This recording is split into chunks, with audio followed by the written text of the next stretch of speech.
Top trade negotiators of U.S. and China resume negotiations in Washington today. The entire world is keeping a close eye on how this 13th round of talks will unfold, as there's a lot riding on the outcome of these talks, with significant ramification for not only the world's two largest economies, but the global economy. So what are the prospects? A sweeping trade deal or another breakdown? Let's get some experts' analysis. Joining me live via Skype is Jeff Moon, an international trade affairs consultant from Washington, D.C. He also previously worked for the White House as the Assistant U.S. Trade Representative for China. Jeff, welcome to the program. Thank you. Now, as USTR Robert Lighthizer and Treasury Secretary Stephen Mnuchin enter trade talks today, there have been various speculations about the prospects for this week's two-day talks. Some reports say officials are heading to the talks with low expectations for major progress on reaching a deal months after negotiations broke down in May, while others say China is open to a small deal as long as Donald Trump does not impose more tariffs, while China offers to increase the annual purchase of U.S. agricultural products. What are your prospects? I mean, is this mini deal good enough, or is it not? Well, the parties have made it very clear that we're probably not going to get a comprehensive deal out of this round. There have been press reports that Liu He, the lead Chinese negotiator, has said that he is not going to be addressing the industrial policy issues that are of most concern to the United States. And I interpret the American decision to impose these sanctions just 2 days before talks start as reflecting an expectation that there won't be a full deal. So what's possible?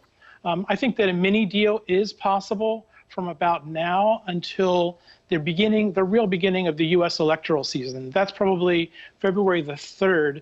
That is when the Iowa caucuses will be held and the first voting will be happening. And when you look at the kind of things that could be in the mini deal, I would say look at the things that both parties want to do and would do were it not for the fact that they want to punish the other side. And these are things like, on the Chinese side, agricultural purchases. China needs soybeans. They need pork. Inflation has gone up 60% on pork prices because China has a problem with its pig population. On the American side, wants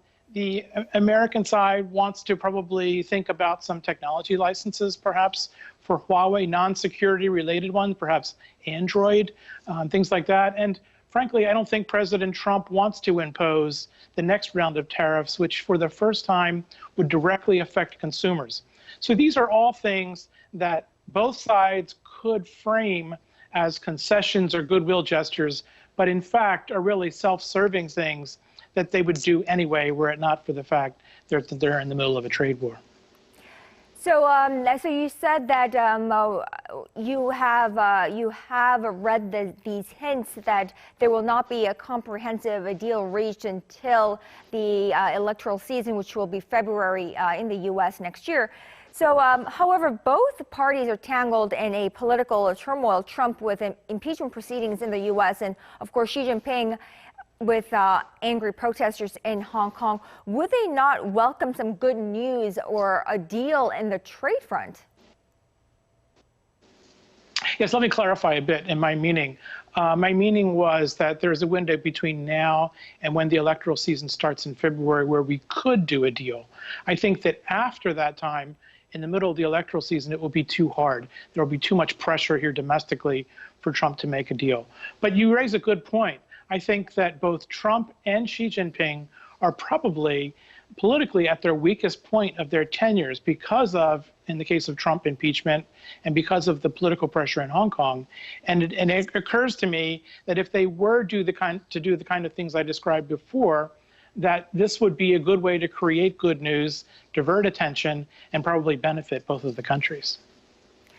Now, Jeff, why don't you help us make sense out of this? I mean, you were at the table negotiating such deals yourself with the U.S. government before. Now, the U.S. government, of course, blacklisted 28 entities of Chinese firms. Why would China agree to any kind of a deal at this point, despite the Trump administration's latest blacklisting of more than 24 Chinese firms and put visa restrictions on Chinese officials like we just reported before this Skype link-up? Well, since those sanctions were announced, there have been press reports of Chinese willingness to strike a mini deal. Just today, there were those reports that came out. So that seems to be the fact. I do think, however, though, it was a mistake to bring up these political issues in the context of the trade deal, which is really about economic issues. This is the first time that the Trump administration has brought political concerns like human rights in Xinjiang into the context of the trade deal. And traditionally, U.S. administrations in dealings with the Chinese have separated these kinds of issues out, because once you start piling more and more issues into a negotiation, whether it be a trade negotiation or any negotiation, things get complicated, and it's much harder to sort them out and then to solve the dispute and reach a full resolution. So it is my hope that in the future they will find a way to split these issues out. It was unfortunate that it's done this way, and we'll just have to see how it plays out in the short term. Now, from now until they reach some kind of a mini deal, and then until they reach, hopefully, a comprehensive deal, what are some factors that will impact the U.S.-China trade deal in the mid to longer term, do you think? Well, politics is certainly a big part of it.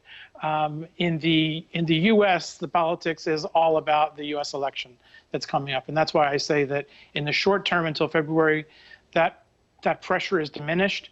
But starting in February or even the beginning of the year, everything that Trump does, including any deal he has, will be examined in great detail and criticized in great detail.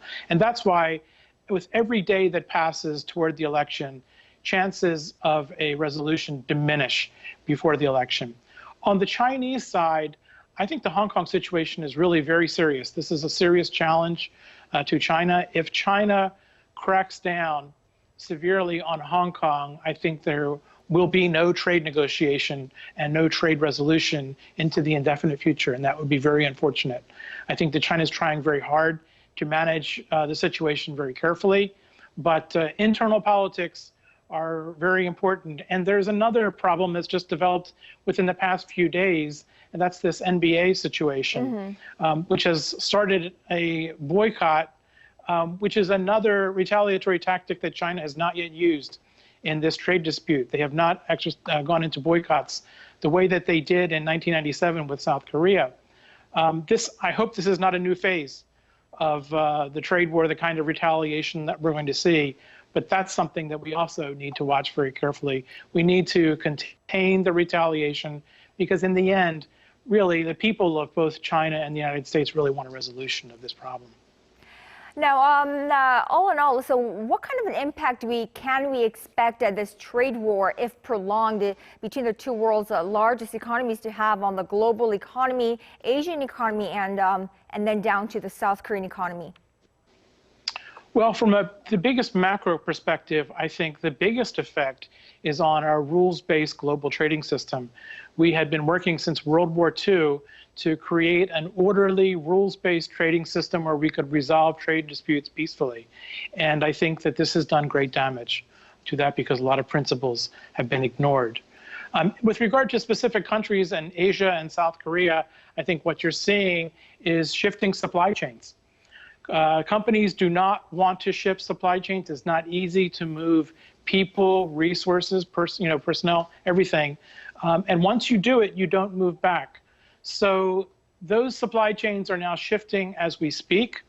And I think that that is going to affect the economy of China. It could be to the benefit of a lot of other countries. And I know that South Korea plays an especially important role in the electronics industry. And so there's going to be a great impact on the supply chain that South Korea has as well. All right, Jeff Moon, International Trade Affairs Consultant and former Assistant USTR. Thank you so much for your insights today. We appreciate it. My pleasure. Thank you.